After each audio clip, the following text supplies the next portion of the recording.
Welcome to the Vista Ridge Friday News. Today's Friday, January 10th, 2020. Hey, my name's Olivia. And my name's Celeste. Please stand and join me in the saying of the American flag. I pledge allegiance To the flag of the United States of America and to the republic for which it stands, one nation, under God, indivisible, with liberty and justice for all. Please remain standing and join me in the saying of the Texas pledge.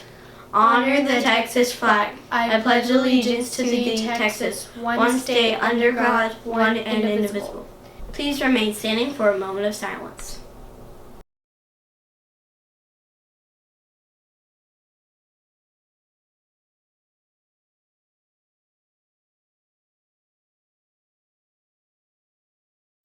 Need a cool elective next year? Join choir. Those who sign up for choir in their schedules will be eligible for trips, food, and parties. Come join choir and sing with your friends. Congratulations to all who turned in their completed hour of code punch card.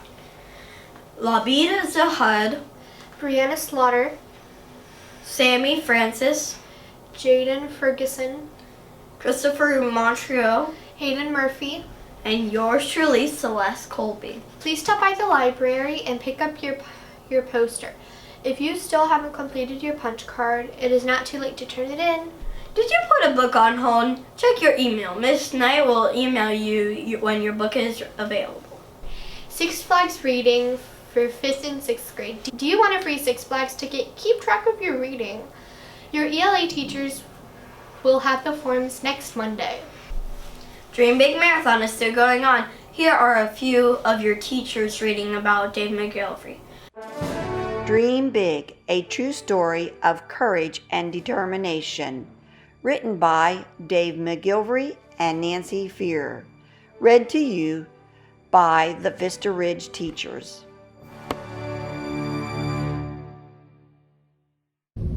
When I was little, really little. But my dreams, they were big.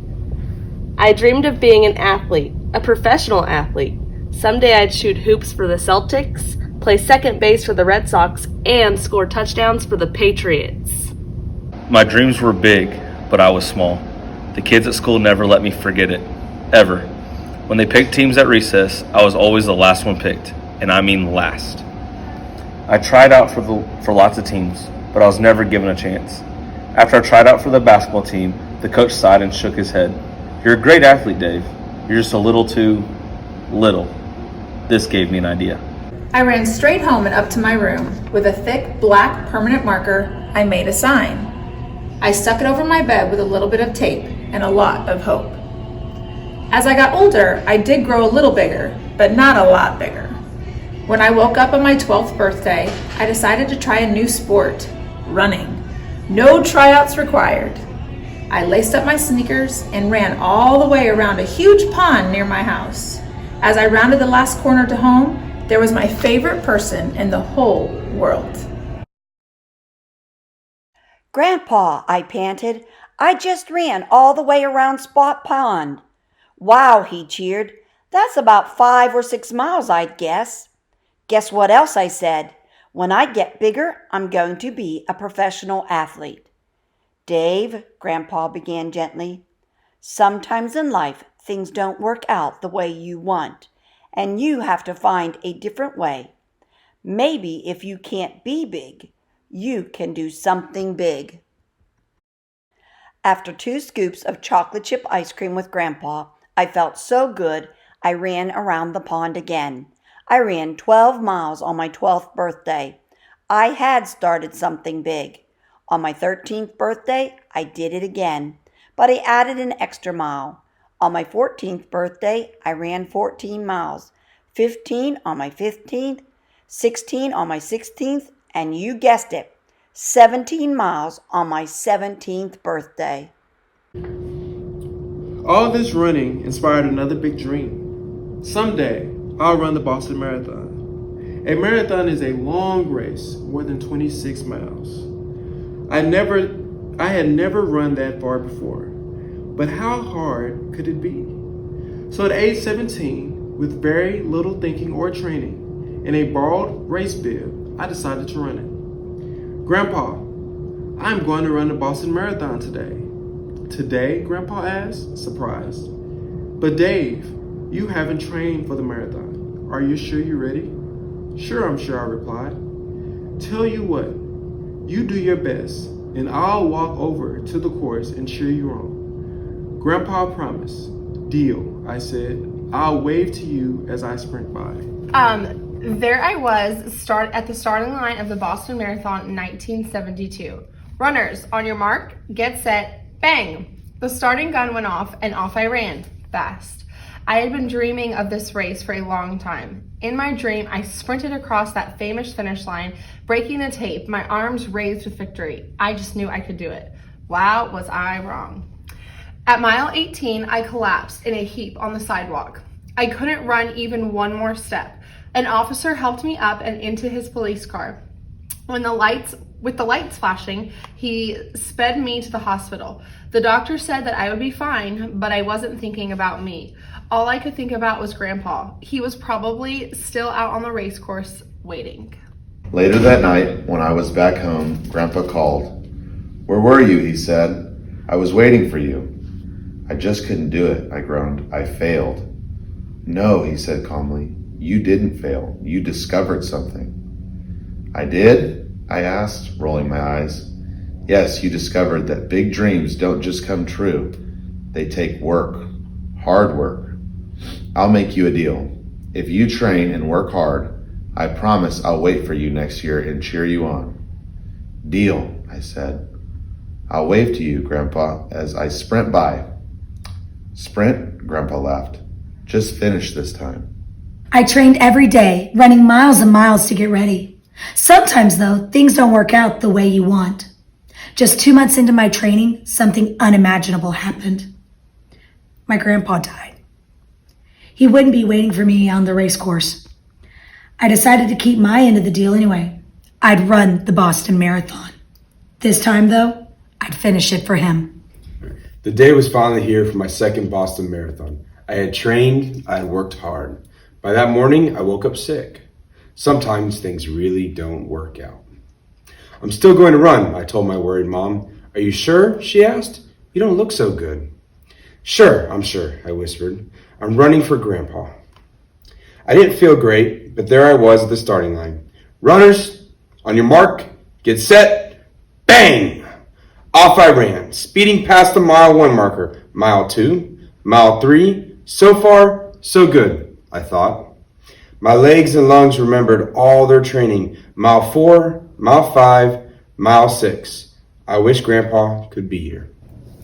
Luckily, Mom and Dad were cheering me on. Mile 7, mile 8, mile 9. My body ached all over, but I kept running. Mile 10, mile 11, mile 12, still going, but my feet feel like bricks, heavy, sore bricks. Mile 13, mile 14, mile 15. Keep moving, I said to myself. Breathe, breathe. Mile 16, mile 17. At mile 18, my stomach flipped as I remembered collapsing last year. I jogged slowly past. "You have to finish this race," I told myself. "This one's for Grandpa." Mile 19, mile 20. But I feel so sick, so tired. Every single step hurt. Mile 21, my legs began to wobble. My head did too. This can't be happening. But it was happening. Partway through mile 21, I collapsed. Again. For the second time, I'd let Grandpa down. What a failure. I was still little, always picked last for games, never picked for teams. My biggest dream was to be a great athlete.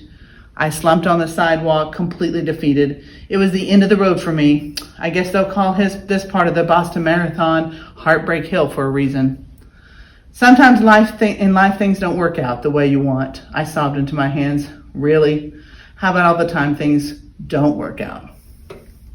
I lifted my head and looked around. Something looked so familiar about this place. Suddenly, I realized I had collapsed next to Evergreen Cemetery, Grandpa's cemetery. Grandpa was waiting for me, He had kept his promise, but in a little different way. There he was, silently cheering me on, encouraging me to get back in the race. I scraped myself up off the sidewalk. Slowly, I began limping, then walking, then jogging. Grandpa had kept his promise to wait for me, and I'd keep mine to finish this race. Mile 22, mile 23, mile 24. His encouragement filled my head as I forced my legs to make each painful step. Mile 25, mile 26.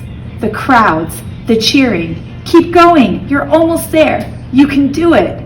Could I? Could I do it? I could. I did. There it was, mile 26.2, the finish line.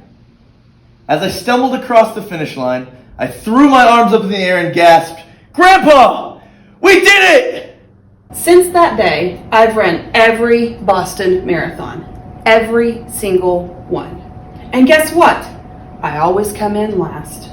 You see, I used to just run the Boston Marathon, but now I run the Boston Marathon. I'm the race director. I make sure everything is ready for more than 30,000 runners. Each year, after everyone has finished running and I've finished directing, I go back to the start and run the whole marathon at night. Partway through mile 21, I always smile and I give a little wave to Grandpa. I dreamed of being a professional athlete, and guess what? I am. I just had to find a different way.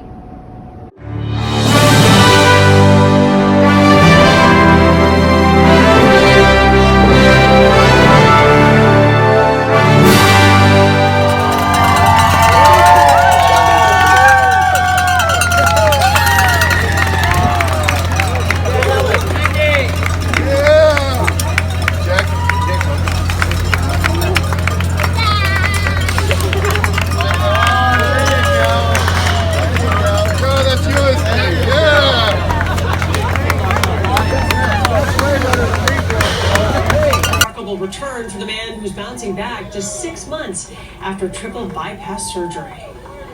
I asked my heart surgeon before the surgery, I said, this little jogathon in April that I've shuffled through a few times, what do you think? And he said the best thing, he said, he didn't say yes and he didn't say no. He said, I'd be extremely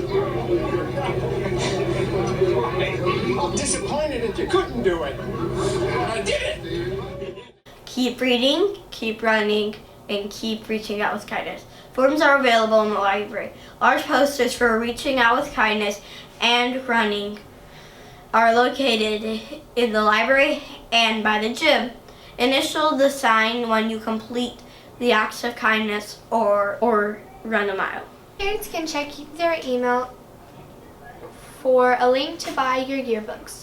Yearbooks can be purchased online now through March 17th at yearbookforever.com. Guarantee your yearbook and order today. Do you want to be on news team? We are looking for a few good students to help with news team. We need anchors, camera crew, and editors. Please stop by the library to pick up a form. Be responsible, be respectful, and be safe. It's better at Mr. Ridge.